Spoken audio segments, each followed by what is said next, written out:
நிகழ்ச்சியில பெற்றோர்கள் தங்களுடைய எல்லா விதமான சேலஞ்சஸையும் அட்ரஸ் பண்ணலாம். உங்களோட பிறந்த குழந்தையிலிருந்து 18 வயசு வரைக்கும் இருக்கிற குழந்தைங்க ஒவ்வொரு நாளும் பண்ற சேட்டைகள் ஆரம்பிச்சு, அவங்களோட பிடிவாதத்தில் ஆரம்பிச்சு, சாப்பிடல, தூங்கல, அப்படிப்பட்ட எந்த மாதிரியான நிகழ்வுகளுக்கும் இங்க உங்களுக்கு ஆலோசனை தரப்படும். இன்னைக்கு ஒரு சொசைட்டி நல்ல தெளிவா ஆரோக்கியமா இருக்கணும் அப்படின்னா, பிறந்த குழந்தைங்க அவங்களோட சைல்ட்ஹுட் ஆரம்ப காலம் ரொம்ப தெளிவா இருக்கணும்.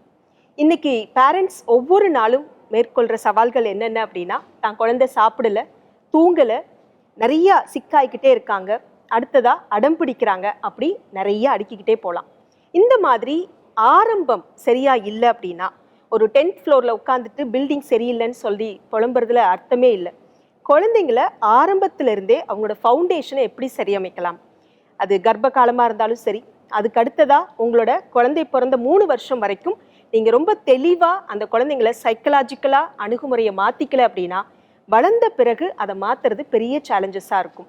முதல் 3 வருஷம் அப்படிங்கிறது ஒரு மிக முக்கியமான தருணம். அதுல சரி பண்ணல அப்படின்னா it's playing with a handicap அப்படின்னு சொல்ற அளவுக்கு 3 வயசுக்கு அப்புறம் சில விஷயங்களை மாத்துறது பெரிய கேள்விக்குறியா இருக்கும்.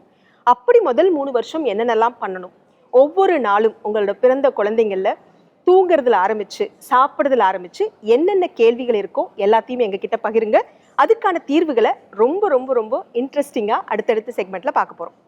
இப்போ அடம் பிடிக்கிற குழந்தை, உங்களோட குழந்தை ரொம்ப அடம் பிடிக்கிறாங்க அப்படிங்கிறது எல்லா பேரண்ட்ஸும் எல்லா வயசுலையும், முதல்லலாம் 3 வயசு 2 வயசுல இருந்தது, இப்போ ரொம்ப இயல்பா 6 மாச குழந்தை, 8 மாச குழந்தை பிடிவாதமா இருக்கிறாங்கன்னு சொல்றாங்க. எல்லா பெற்றோர்களுக்கும் இந்த காணொலியை பார்த்துட்டு இருக்கிறவங்களுக்கு நான் சொல்றது, பிடிவாதம் இருக்கணும்.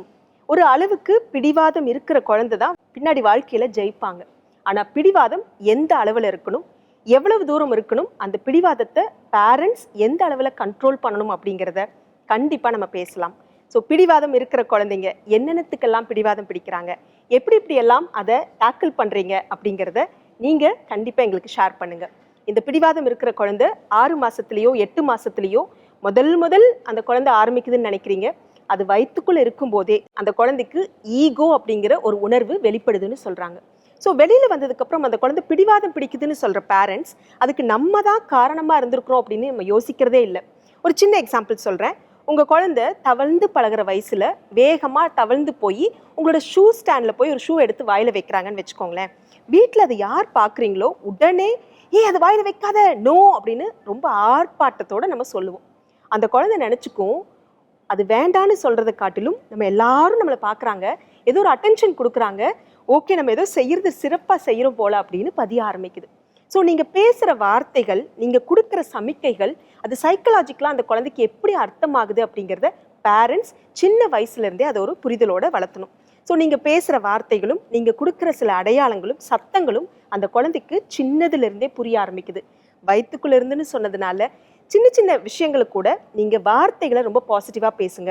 அந்த குழந்தை எக்ஸாம்பிளுக்கு ஷூ ஸ்டாண்டை நோக்கி போகும்போது அந்த குழந்தை ஆர்வத்தோட கியூரியஸா நகர்றாங்க.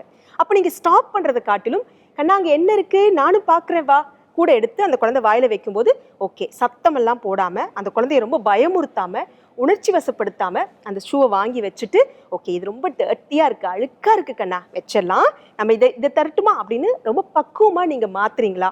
இப்படி சின்ன இடத்துல ஒரு பேரண்ட் ரொம்ப மிகைப்படுத்தாம, உணர்ச்சி வயப்படாம, நீங்க எந்த நேரத்துல எந்த மாதிரி வார்த்தைகளை யூஸ் பண்றீங்களோ அந்த குழந்தைக்கு அது ஆழமா பதிய ஆரம்பிக்குது. அடுத்த நாள்ல இருந்து அந்த குழந்தை ஷூ ஸ்டாண்டை நோக்கி ஓட மாட்டாங்க. அங்கதான் ஒண்ணு இல்லையே, அங்க போனா யாரும் என்கரேஜ் பண்றதுக்கு ஆள் இல்லையே, அதைத்தான் பார்த்துட்டோமே அப்படின்னு தோண ஆரம்பிக்கும். இப்படிதான் சின்ன விஷயங்கள்ல அடம் பிடிக்கிறதுல இருந்து இன்னும் எல்லா விஷயங்களுக்கும் பேரண்ட்ஸ் ரொம்ப சமயோஜித புத்தியோட வேலை செய்யலாம். அடுத்தடுத்த செக்மெண்ட்ல அதை பத்தி பேசலாம். அது வரைக்கும் நன்றி.